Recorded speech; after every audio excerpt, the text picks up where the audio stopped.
Hi hello అందరికీ నమస్కారం. మనతో ఉన్నారు లాల్ వజీర్ గారు. సార్ నమస్తే సార్. నమస్తే అండి. సార్ ప్రస్తుతం చూస్తున్నట్లయితే కాశ్మీర్లో జరిగిన దాడి మీద మీ అభిప్రాయం ఏంటి సార్? కాశ్మీర్ పైన జరిగినటువంటి చర్య చాలా దుశ్చర్య. ఇది ఎందుకంటే ప్రశాంతంగా అక్కడ ఏదో ఆరోగ్యంగా ఆనందంగా ఉండాలనేటువంటి భావంతో ఎంతోమంది టూరిస్టులుగా వెళ్తున్నటువంటి ప్లేస్లో ఎలాంటి అరాచక శక్తులు ఏర్పడి అలాంటి కార్యక్రమం చేయడానికి వారికి అసలు మనసు ఎలా వచ్చిందనేది కూడా ఆలోచించాల్సిన విషయం. వీళ్ళు మనుషులు కాదు, వాళ్ళు ఒక రాక్షస జాతి. ఇలాంటి వారికి కొంతమంది ప్రోత్సహిస్తున్నటువంటి కొన్ని దేశాలు, ఇలాంటి దేశాలు ఉండటం వల్లే అరాచక శక్తుల్ని ప్రపంచమంతా ప్రశాంతంగా ఉండటం అనేది వాళ్ళకి ఇష్టం ఉండదు. కాబట్టి ఇలాంటి రాక్షస జాతిని నశింపజేయాల్సిన ఆవశ్యకత ప్రతి ఒక్కరిపైన ఉంది.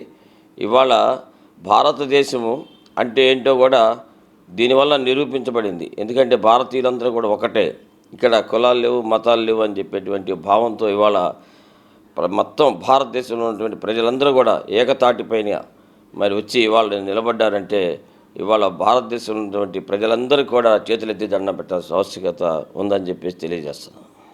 ఓకే సార్, ఇప్పుడు జరిగిన దాడి మీద ఇప్పుడు ఎన్నో కుటుంబాలు ఎంతో నష్టపోయారు సార్.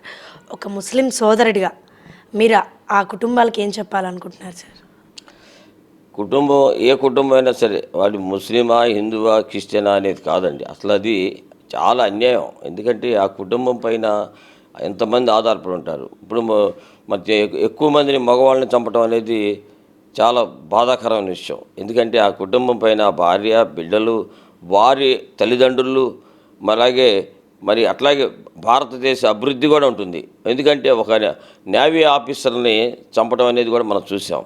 మరి అతను దేశం కోసం పాటుపడేటువంటి ఒక ఆఫీసర్ని కూడా చంపారు. అలాగే ఎంతోమంది ఉద్యోగస్తులను చంపేశారు, ఎంతోమందిని మరి చంపడం అనేది చూసాం. ఇది చాలామంది పైన పడుతుంది. అది తప్పు. అసలు అలాంటి పనులు చేయడం అనేది మానవత్వం ఉన్న మనిషి ఎవ్వరు కూడా చేయరు. ఇలాంటి వాళ్ళందరూ కూడా ప్రజలందరూ కూడా మరి అవసరమైతే ఒకే మాట ఒకే బాట పైన ఉండి ఇవాళ ప్రతిపక్షాలన్నీ కూడా వచ్చినాయి. ఏమని వచ్చినాయి?